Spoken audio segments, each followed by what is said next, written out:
제가 너무 가슴이 아팠던 문장이 입사 이후로 팀장님과 제대로 된 소통을 해본 적이 없습니다. 이분은 3년차 직장인이라고 밝혀주셨거든요. 많이 보내봤습니다. 잘라도 받고, 제가 잘려도 받고. 원고 사직이라는 게 뭐 말씀하신 것처럼 굉장히 일반적이지 않은 상황이죠. 굉장히 특수한 상황이고. 저희도 회사를 판단을 하고 이 회사가 회사를 고르고 일을 해야 한다고 생각하는데 맞는 행동 아니에요, 이제? 자, 그러면 이제 세 번째 사연, 팀장님과의 소통이 불편해요 라는 사연이에요. 안녕하세요. 3년차 직장인 A입니다. 저는 팀장님과 친하지도 그렇다고 사이가 나쁘지도 않습니다. 그냥 불편한 관계예요. 저는 박수도 서로 부딪혀서 소리가 나듯이 소통도 쌍방향이라고 생각을 하는데요. 팀장님과 제대로 된 소통을 해본 적이 없습니다. 저는 처음으로 팀장님이 팀원에게 관심이 없고 업무만 중시하는 스타일인 듯 해서 그런가 보다 하고 있었어요. 그런데 다른 직장 상사분과 면담 중에 저희 팀장님이 저와 소통하는 걸 유독 힘들어하시고 저를 비난하신다는 얘기를 듣고 정말 청천벽력 같은 느낌이 들었습니다. 팀장님과 자리를 만들어서 현재 갈등을 풀기에는 형식적인 자리로 될 것 같아서 꺼려집니다. 또 그분도 그런 면담 자리를 선호하지 않는 것 같아요. 어떻게 지내야 할까요? 근데 팀장님과 소통이 편한 팀원들이 많지 않아요. 그러게 얼마나 네. 있을까요?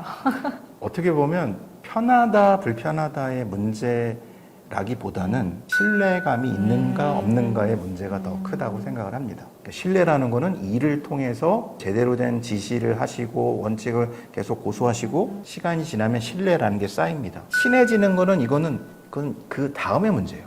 여기 팀원분한테도 단순히 그냥 불편한 관계가 아니라 팀장님에 대한 어떤 신뢰가 좀 없지 않나? 아니면 부족하지 않나?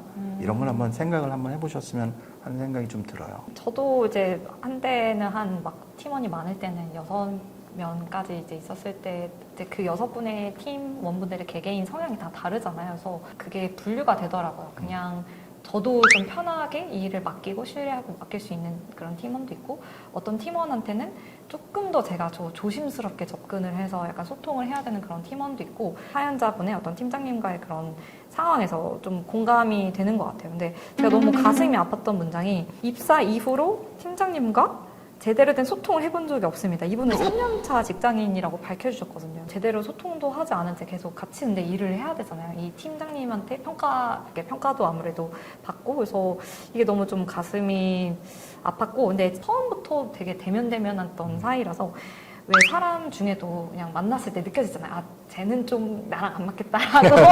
약간 왜 MBTI로 따지면 왜 극과 극에 안 맞는 그 유형이 있듯이 이제 직장인 A씨와 이 팀장님도 그냥 정말 어쩌다가 걸린 극과 극에 안 맞는 성향의 그런 게 아닐까. 이제는 어떻게 소통해야 될지조차 모르는 그런 상황까지 온 것 같아요. 이 두 분이서만 하는 것보다 차라리 그 제 3자와 함께 하는 그 상황은 어떨지? 라는 그런 좀 생각이 들었어요. 그래서 제가 이게 실제 제 경험인데 퇴사를 하는 팀원이 있었어요. 이제 그 팀원이 저희 대표님과 좀 면담을 하다가 저까지 같이 해서 이렇게 이제 2-1처럼 진행을 하게 됐는데 팀원이 더 솔직하게 얘기를 하게 되더라고요. 지금 이 두 분처럼 서로 어떻게 말을 해야 될지도 모르겠고 서먹서먹한 그런 사이라면 오히려 이 두 분이 편하다고 느낄 만한 다른 팀원을 같이 두고 이야기를 하는 그런 자리를 마련해보면 어떨까라는 좀 생각이 들었어요. 네, 괜찮은 방법인 것 같아요. 아마 여기 팀장님께서 모든 팀원들하고 다 이렇게 관계가 불편하진 않으실 것 같고 지금 3년차 직장이시니까 이제 막 신입을 벗어나신 거잖아요. 아마 이제 이분 위에 선배님들 계실 거예요.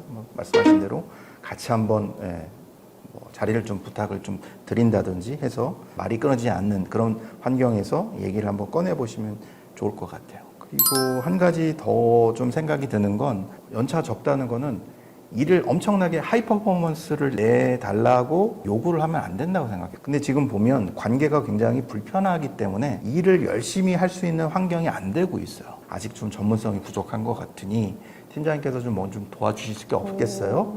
이렇게 좀 한번 질문을 하면서 상사는 일이 제일 중요하거든요. 상대방이 나한테 부담을 적게 느끼면서 충분히 얘기해 줄 수 있는 것들을 줘야 돼요. 팀장님은 분명히 조언을 해주면서 당연히 일에 대해서 막 얘기하다 보면 결국에는 이제 관계에 대한 얘기도 나올 겁니다. 이중전 우리는 일하기 위해 모였고 결국은 공통의 관심사는 일이기 때문에 네. 일을 중심으로 풀어가는 그 접근이 너무 좋은 것 같아요. 약간 만능 해결 열쇠? 그러니까 그렇게 하면 약간 이제 뭐 많은 분들이 좀 네. 건조하다, 뭐 네. 너무 원칙적이다, 뭐 이렇게 교과서에 나오는 얘기 같다 이런 얘기를 하시는 분도 있어요. 저도 그렇게 일부분은 생각하는데 우리가 이제 관계라는 거는 사실은 양자 말을 들어보면 이 사람 말도 맞는 것 같고 저 사람 말도 맞는 것 같고 이런 경우가 너무 많거든요. 어떤 중심을 잡고 원칙적으로 기준을 세우려면 결국엔 그거는 일밖에 안 돼요. 저도 뭐 사람들하고 관계에 있어서 굉장히 많은 그런 문제를 겪고 힘들고 어렵고 했었는데요. 결국에는 그 사람하고 화해하는 접점이라는 게 그 사람하고 나하고 친해지는 접점이 아니고 그 사람하고 나하고 어떤 일을 같이 해야 되는가, 또 그거를 하려면 어떤 마음가짐을 갖고 마인드셋을 갖고 해야 되는가, 그 점에서 찾아야지 합일점이 오히려 잘 찾아지더라고요. 일로서 풀어가는 그런 접근법 너무 좋은 것 같고, 그냥 팀장님을 마냥 불편한 그런 존재로만 인식하는 것보다 어쨌든 그 감싸주는 그런 위치에 있는 분이잖아요. 도움을 얻을 수 있는 그 상대로 한번 그 시각을 약간 바꿔서 바라봐 주시고 한번 일로서 진짜 그렇게 접근을 하는 게 어떨까. 이렇게 좀 도와달라고 얘기하는 거는 나는 당신의 권위와 전문성에 대해서 인정한다는 얘기거든요. 네. 그럼 자기를 인정해 준 사람이 도움을 요청하는데 그걸 매몰차게 거절할 상사가 없을 겁니다. 그렇게 한번 용기를 한번 내보시면 훨씬 더 도움이 되실지 않을까 생각이 돼요. 네, 팀원의 성장을 기다려주지 않는 팀장님이라는 사연입니다. 안녕하세요. 4년차 직장인 A입니다. 저는 직무 전환을 통한 이직을 해서 현재 직장에 입사하게 되었습니다. 제가 맡은 일은 업무 특성상 전문성이 필요한 직무인데요. 그런데 저는 팀이 맡고 있는 이 업무를 했던 경험이 없었고 업무에 적응하는 시간이 필요한 상황이었어요. 더군다나 팀으로 함께 일하기보다 개별 프로젝트를 맡아서 하는 일이었기에 적응이 더 쉽지 않았습니다. 그런데 회사가 저에게 적응에 요구했던 시간이 지나고 10개월 차에도 잔 실수가 나오자 많은 지적을 받았어요. 또 제가 실수한 것 때문에 팀원들이 저를 불편해한다는 코멘트도 받았는데요. 결국 결론적으로 권고사직을 받게 되었습니다. 제가 이력서에 거짓말을 한 것도 아니고 본인들이 뽑아놓고 책임을 지지 않는 생각밖에 들지 않아서 굉장히 많이 서럽고 속상한데요. 팀 이동도 아니고 권고사직이라니 너무나 당황스럽습니다. 일단 너무 좀 안타까운 사연이에요. 권고사직을 받으셔가지고 위로가 필요하신 그런 상황인 것 같습니다. 일단 그 상황을 봤을 때 이분이 적응을 하기에는 좀 힘들었던 상황이었던 것 같기는 해요. 저는 또 반대로 그러면 이 팀장님은 어떠한 상황이었을까? 왜냐면 회사에서 누군가를 권고사직하는 것도 진짜 쉽지 않은 일이잖아요. 굉장히 조심스럽게 진행이 되어야 될 텐데 이렇게 어떻게 하다가 이 지경이 됐을까?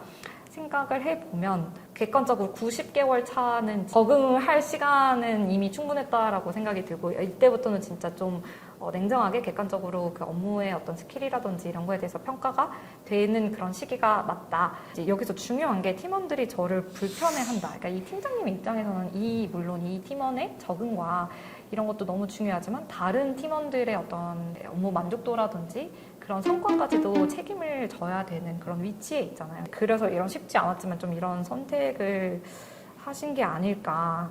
긍정적으로 좀 생각을 하면 어차피 좀 그러면 결국엔 핏이 안 맞을 회사지 않았을까? 혼자 지금 이분이 프로젝트를 하지 않았고 같이 팀에서 일을 했다라고 하면은 오히려 더 빠르게 판단을 내리셨을 수도 있어요. 요즘 시대에서는 이제 무조건 회사가 그 직원을 이렇게 뽑고 기다려주고 책임져주는 그런 일방적인 관계가 아니라고 생각을 해요. 오히려 저희도 회사를 판단을 하고 이 회사가 나의 성장에 얼마나 도움이 되는가, 약간 내 커리어 발전에 얼마나 도움이 되는가 그런 기준으로 회사를 고르고 일을 해야 한다고 생각을 하는데 이분의 입장에서는 이 회사가 그 발전을 위해서는 사실 적합한 조직이 아니었을 수도 있는 거죠. 더 나와 잘 맞는 그런 회사를 찾아가시는 그런 것도 어떨까 하는 좀 그런 조심스러운 말을 해봅니다. 권고사직이라는 게 뭐 말씀하신 것처럼 굉장히 일반적이지 않은 상황이죠. 굉장히 특수한 상황이고 이 사연만 가지고 정확한 상황을 파악하기는 좀 어려움이 있어요. 그래서 회사를 입사를 할 때 어떤 것들을 좀 챙기셔야 될지에 대한 얘기를 좀 하고 싶어요. 정확하게 어떤 부분에 대해서 할 수 있다라는 부분들이 합의가 정확히 되지 않았다는 생각이 좀 들어요. 네, 그래서 아마 회사에서는 가급적이면 최소한의 시간만 지나서 바로 퍼포먼스를 내주기를 바랬을 것 같다는 생각이 좀 들고요. 1년 계약을 한다든지 아니면 수습 기간을 갖는다든지 그러니까 서로 좀 간을 보는 거죠. 그러니까 회사가 입사할 때 그런 거를 제시를 안 했더라도 자기가 한번 그런 식으로 한번 해보자라고 해보셨으면 어떨까. 우리나라에서 해고를 하는 조건이 굉장히 까다롭습니다.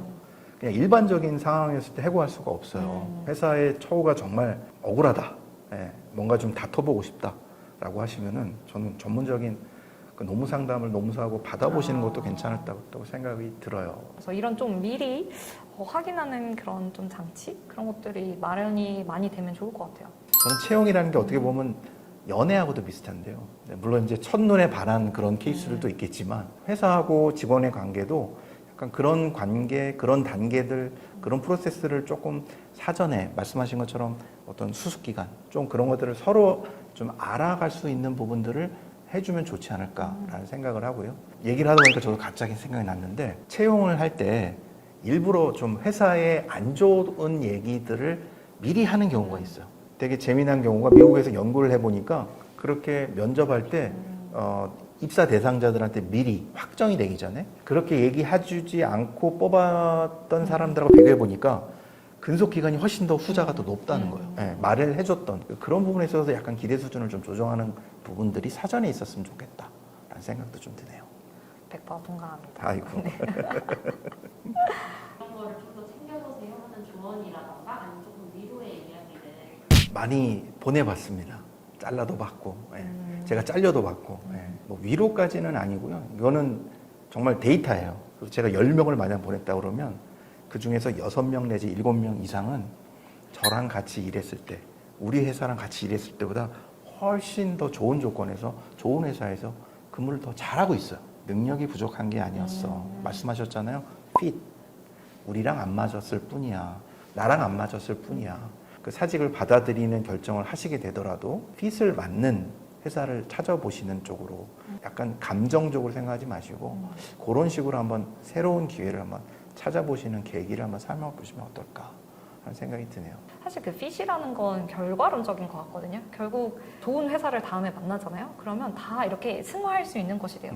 그 회사 그냥 나랑 안 맞았구나. 이게 결국 결과론적인 거라서 되게 그런 fit을 맞는 회사를 찾으시면은 지금의 그런 좀 상처들도 어느 정도 아무렇지 않게 훌훌 털 수 있는 그런 것이 되지 않을까 생각합니다. 오늘 어떠셨는지 서로 얘기 나누시고 너무 재밌었어요. 네.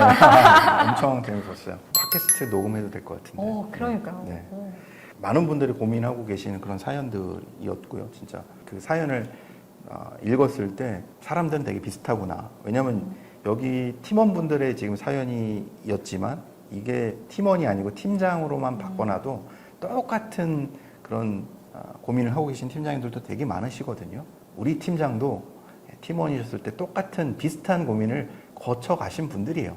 약간 두려워하지 마시고 먼저 한번 다가가시면 좋을 것 같습니다. 좀 응원을 좀 드리고 싶네요.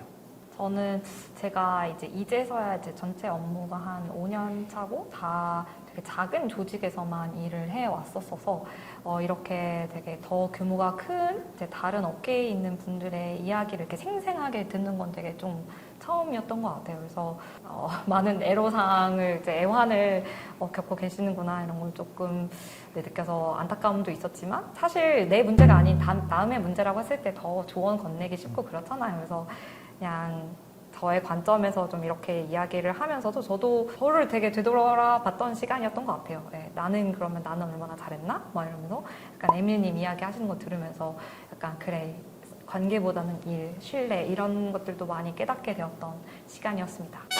재밌었어요. 고맙습니다. 거의 편집처럼